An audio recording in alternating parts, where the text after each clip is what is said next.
Hello and welcome to Heresy, the show that butchers received wisdom, slices through the belly of complacency, chops the trotters off popular opinion, then parcels it all up and sells it to a gullible vegetarian. Donning their bloody aprons tonight, we have comedian David Mitchell, journalist Euan Ferguson, and all-round cultural colossus Clive James. Let's kick off with our first received opinion.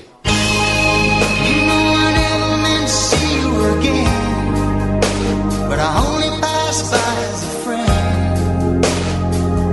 Yeah.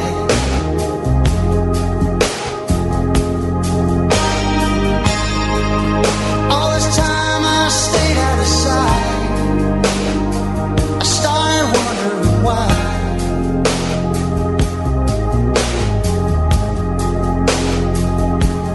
Now I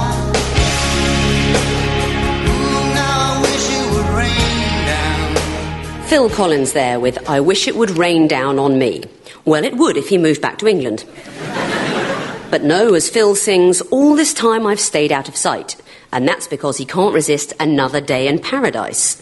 And by paradise, I mean Switzerland with its advantageous tax laws. Oh, we don't like that. We like it even less when it's a sportsman. 66% of our live audience tonight agree with the statement it's unpatriotic of Lewis Hamilton to live as a tax exile in Monte Carlo. But why do we care so much about his patriotism? When Lewis Hamilton competes, he isn't representing Britain, he's representing McLaren Mercedes. And anyway, should patriotism be measured by how much tax you pay? I'm joined by an Englishman, a Scotsman and an Australian. I'm not sure what the punchline is, but I bet they all wish they were walking into a bar. Clive James, you don't live full-time in your home country. Does that mean you're not a patriot? I'm a patriot in Australia, all right, and I've got the passport to prove it, and I'm a patriot here, and the way I can prove I'm a patriot in both countries is I pay taxes in both countries. But I do quite see the point of paying taxes in no country if you can manage it, and especially if you're earning an awful lot of money in a tearing hurry but might not earn it for long, which is really the situation of someone like Lewis Hamilton. They have about 5 years of the big maximum earnings, and if you're going to protect any of it, then you have to think of the tax angle, and it's hard not to think of, say, living in Monte Carlo if they'll have you. Or Switzerland. It's actually expensive to live in these places. They have very heavy local taxes, but you don't pay big income and capital gains taxes, and that's why they do it. Under the Labour government up until 1979, for example, 90% plus tax rate was quite common. Effectively, that was more than 100%. So people like the Rolling Stones had to keep touring forever and living somewhere else. They got in the habit. That's why they still do it. I was going to say, someone should tell them the government's changed. But I'm always very careful never to knock that impulse of saving something of what you earn from the taxman, because you're not quite sure what the government's going to do with it. For example, they might lose it all. Well, we'll come back to the tax question in a minute, but on the business of living abroad, Euan Ferguson, you're also an expat. You don't live quite as far from Edinburgh as that great Scottish nationalist Sean Connery, who lives in Spain. But can you love your home country from afar, or is it unpatriotic to live somewhere else at all? For any reason? Absolutely, I think you can. There's very much a tall poppy syndrome in terms of going, why has he gone away? And Scotland, for instance, you mentioned, seems to both revere Sean Connery as the greatest living Scotsman and hate him for deciding to live where it's not full of rain and small people and grim pubs. And I remember one day in Aberdeen talking to a woman who's boiling lobsters down at the fish market and asking her why she didn't have a big lid with a brick or something in the top, and she just said, well, you know, if one of them tries to crawl out of the boiling water, the others will reach up and pull him back down again. I can't quite understand why we have this idea of grabbing hold of a celebrity and ordering them to stay near us. David Mitchell, you and I actually still live in our home country. Is that because we're more patriotic than these other two, or just frightened of flying? I genuinely don't want to live in any other country, and I think I'm not saying that really reflects very well on me. But I like what I know. But I think there are there are two types of people. Just two types, men and women. No. But in another sense, there are two types of people, and there are people who sort of go abroad, travel, and going to go, you see, this is all much better than the rubbish we have at home. See, they do milk better than us. They have coffee that tastes of coffee. I despise my own country. If these people have the right attitude. And then you have the people like me, who just go, it's not as good, really, is it? No, I mean, it's all right for a trip. I don't mind the sun in the swimming pool for a while, but you'd get irritated, wouldn't you? You'd want a bit of drizzle and higher taxes.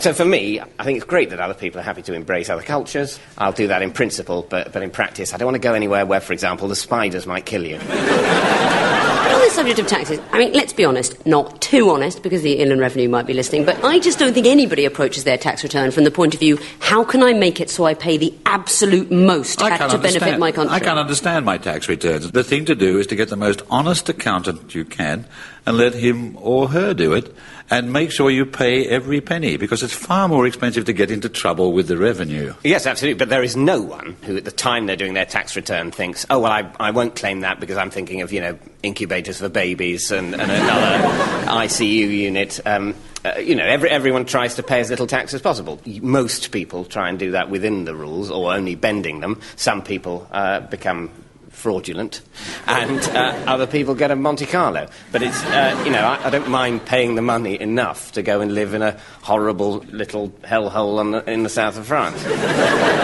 My advice would be to avoid Switzerland.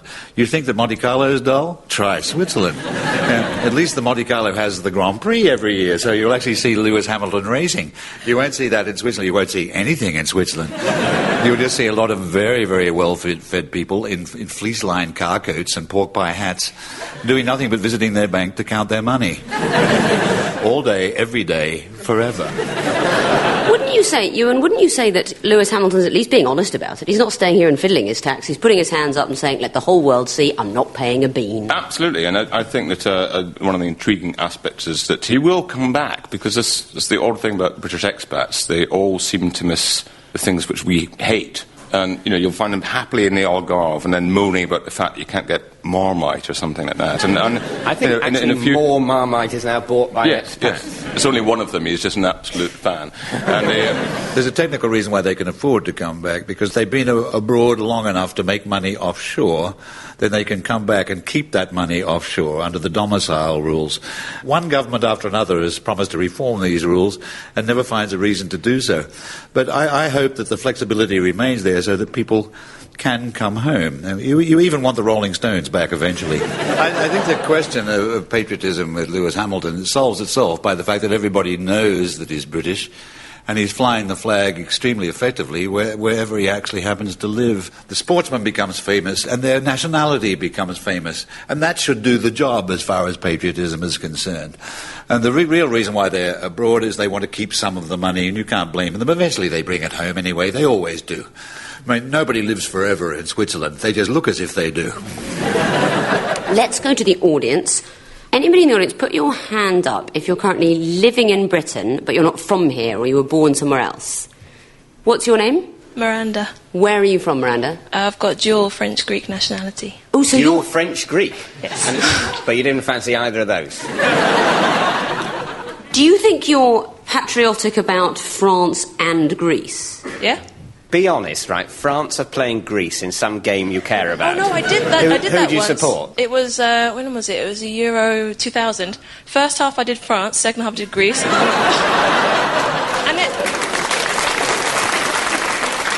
But it worked out, because Greece won. But if you support the team you support in the second half is the team you want to win, definitely, because that's the one that wins at the end. I don't care who wins at the beginning of a game. In fact, it's more exciting if the team I don't like wins at the beginning. That's one thing that's good about Star Wars. At the beginning, the baddies are winning. Let's draw that topic to a close with a last plea not to be tough on Lewis Hamilton just because he lives abroad. He has, after all, brought entertainment to millions. I love Formula One. I wouldn't want to sit through a whole lap. But it's the perfect sport for people who find saloon car racing just too interesting. And it's always exciting at the end. Soaked in champagne and sweat, exhausted, bruised, yet tens of thousands of pounds richer, it's wonderful to watch the hookers crawling from Max Mosley's tent. Let's move on to our next received opinion. Oh, the weather outside is frightful, but the fire is so delightful. And since we've no place to go, let it snow, let it snow, let it snow. It doesn't. That was the wonderful Ella Fitzgerald singing Let It Snow. How beautiful is a winter wonderland? Each individual snowflake is different and magical. One single snowflake can stop a train. Another can disrupt an entire region's bus services. And then we start complaining. Even in balmy springtime, 56% of our live audience agree with the statement, it's annoying how ill-equipped we are to deal with snowfall. People get so grumpy about cancelled travel and insufficient road gritters, they're blinded to the joys of walking through soft white powder, staring at frozen branches and building a snowman. With a lumpy carrot for a nose and 2 scrunchy, dried-up currants for eyes, Euan Ferguson should really cut down on his drinking. But he loves the snow. Euan, why are the British always looking on the downside?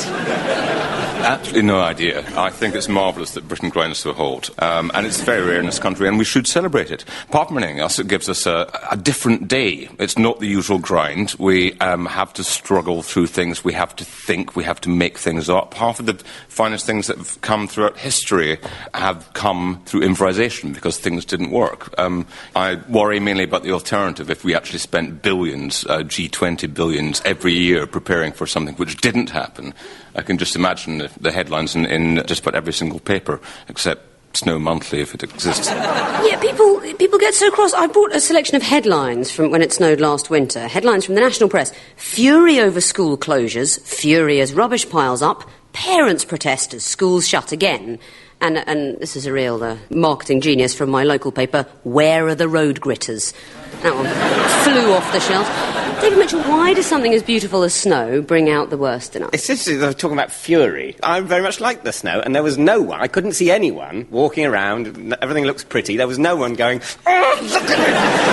It's everywhere, it's on everything, and it's so cold, and everything's closed now. People liked it, but the papers like to say we're furious about things, and the papers like to complain about things, because that's... And actually, The Guardian just had it as furry. It might have been a misspelling. We never stop to appreciate when the trains are on. It's like, you know how annoying it is when you have something in your eye?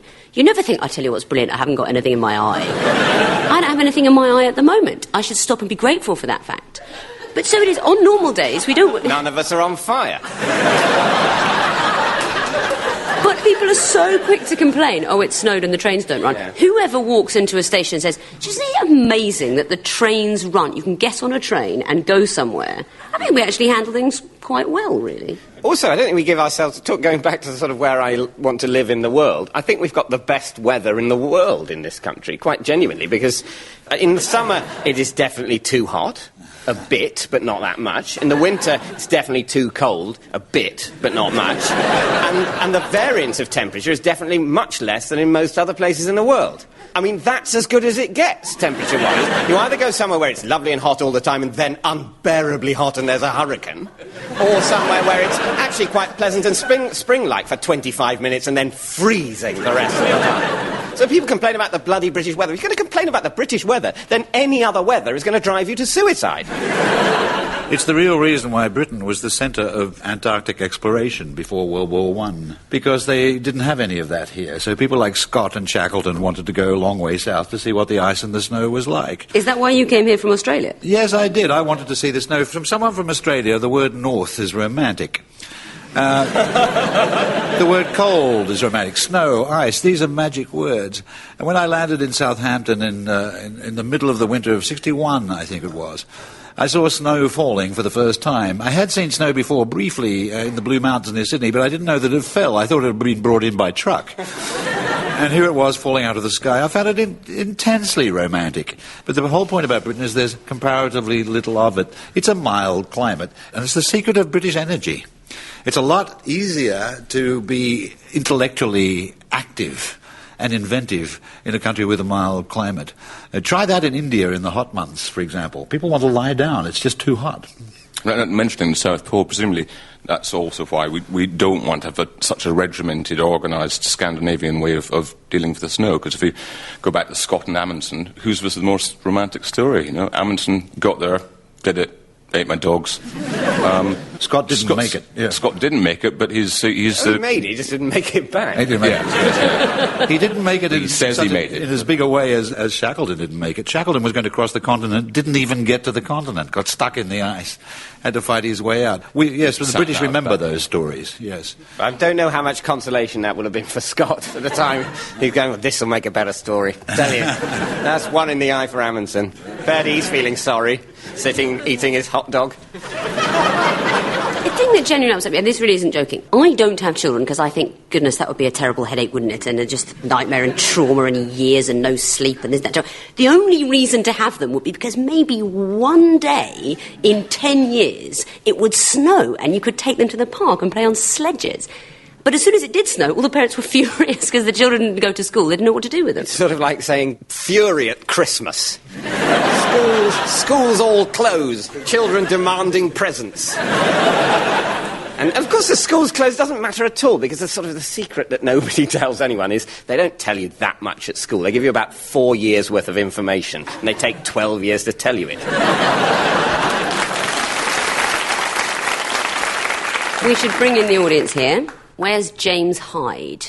What has snow prevented you from doing? Well, actually, I didn't make it to work early this year through the snow. And what particularly annoyed me was that while I live in the borough of Enfield in North London, just 2 minutes across the border in Haringey, they had grit. So I got to the sign saying, "Welcome to Haringey." I've just trudged through the snow where there's no grit. In Haringey, I arrived and there was plenty of grit all over the road, so... Going back to the tax issue, I'll pay the same council tax as everybody else. Why can't I have grit? Grit jealousy. Presumably, if you live in Enfield, you actually don't pay the same council tax as they do in Haringey. You'll pay Enfield council tax, which maybe, I don't know if it's less or more, but just on an incredibly pedantic point. What do you do for a living? I'm a management consultant. So would it really matter if you didn't go?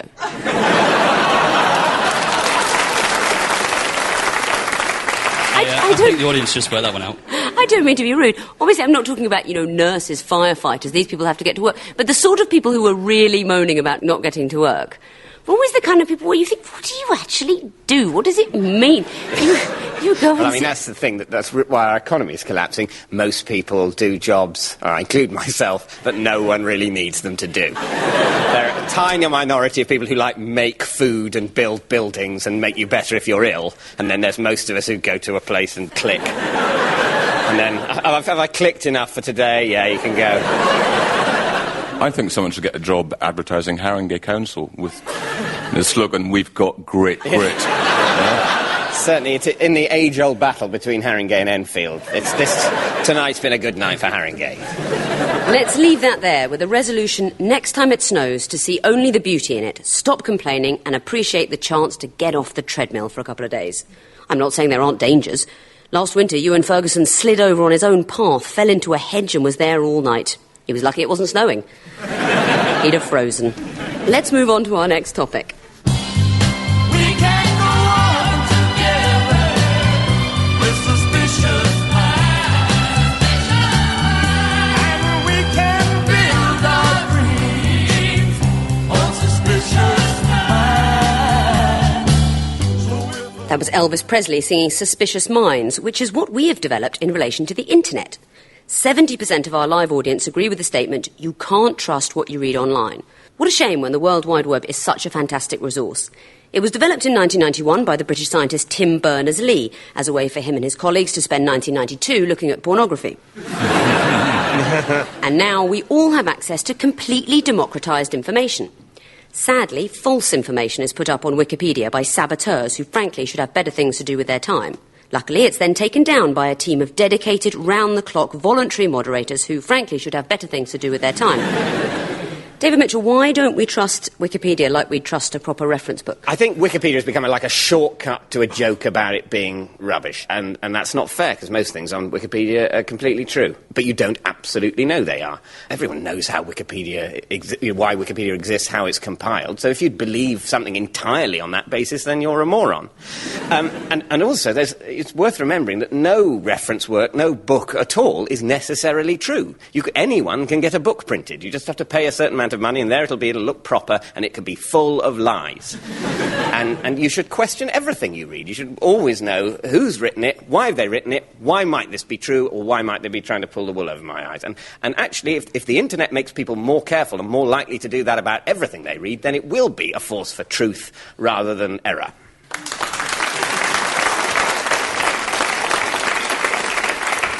Euan Ferguson, would you be happy to use the internet to check facts? I wouldn't, frankly. I would be happy to use the internet to nudge my mind back into something which was on the tip of my tongue. and then go, yes, I was right. I did roughly think Second World War was that century.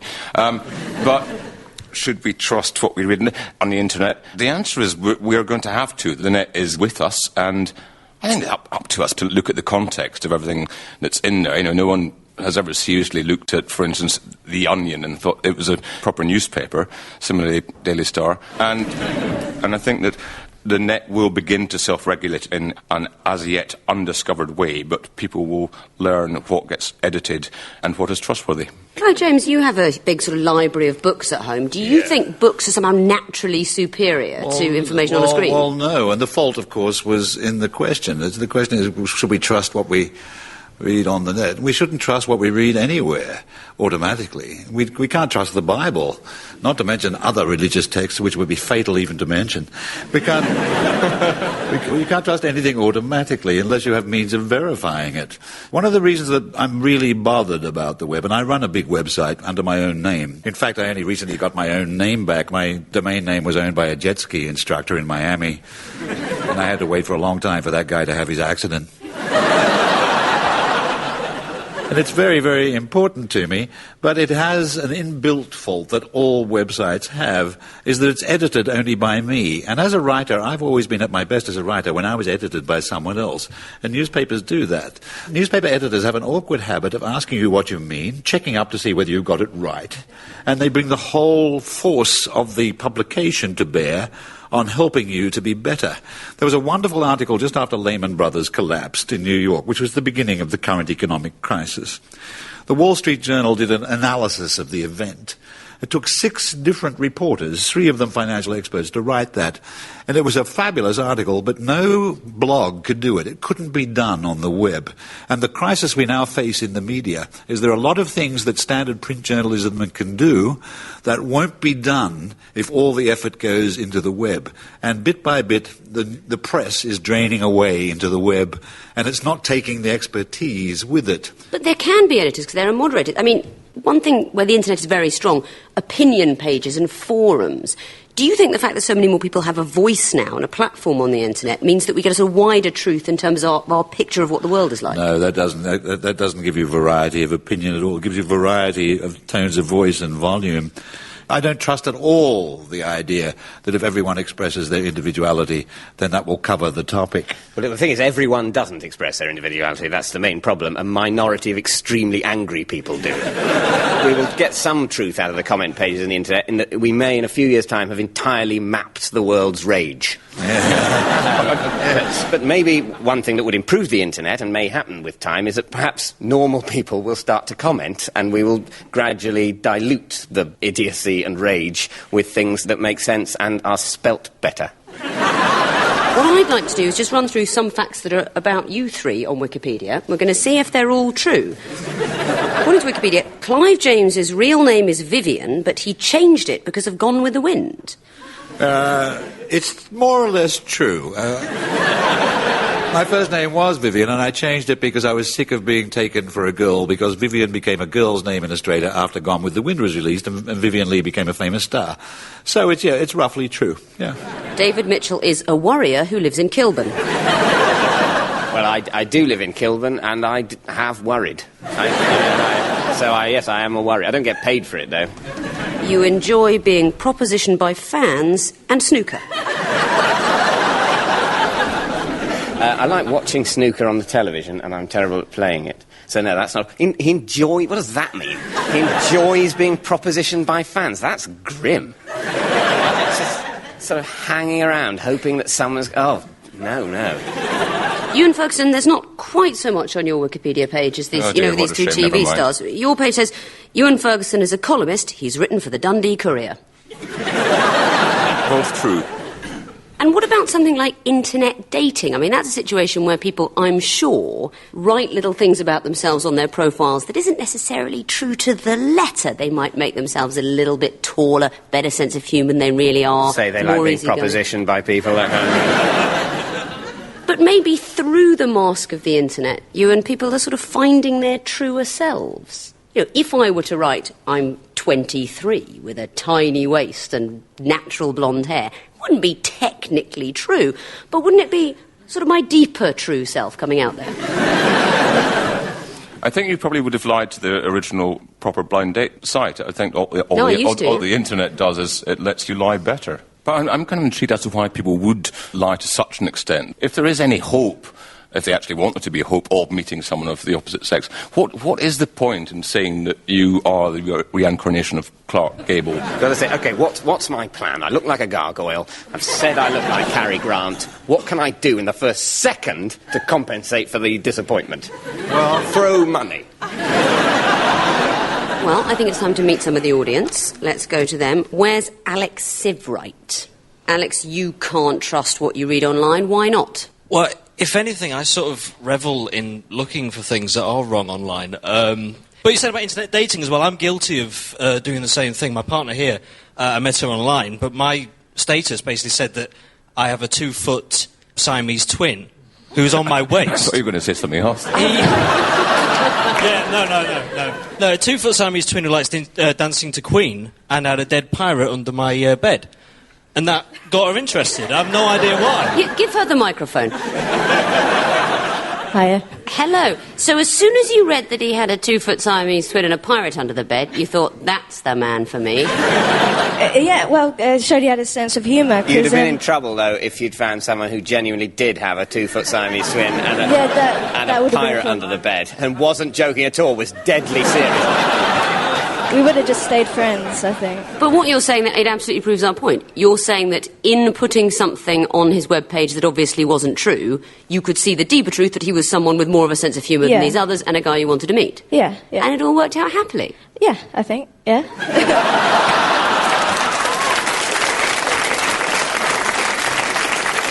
Well, I think let's wind up tonight's show with a determination to trust websites a little more, or at least admit that we can't trust anything we read anywhere else either. Everyone's got an agenda. And what's amazing about the internet is the way that humankind can share information and grow in knowledge and awareness. For example, thanks to someone who posted a helpful comment on my own internet blog, I now know, what's up with this? You is a faggot, LOL.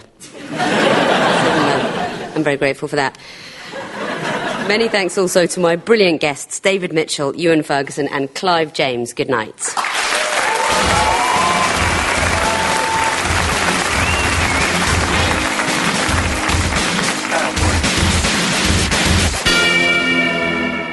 Heresy was presented and written by Victoria Corrin, with additional material by Charlie Skelton. The show was created by David Baddiel and produced by Richard Grocock. Heresy is an Avalon production for BBC Radio 4, and that was the last episode in the current series.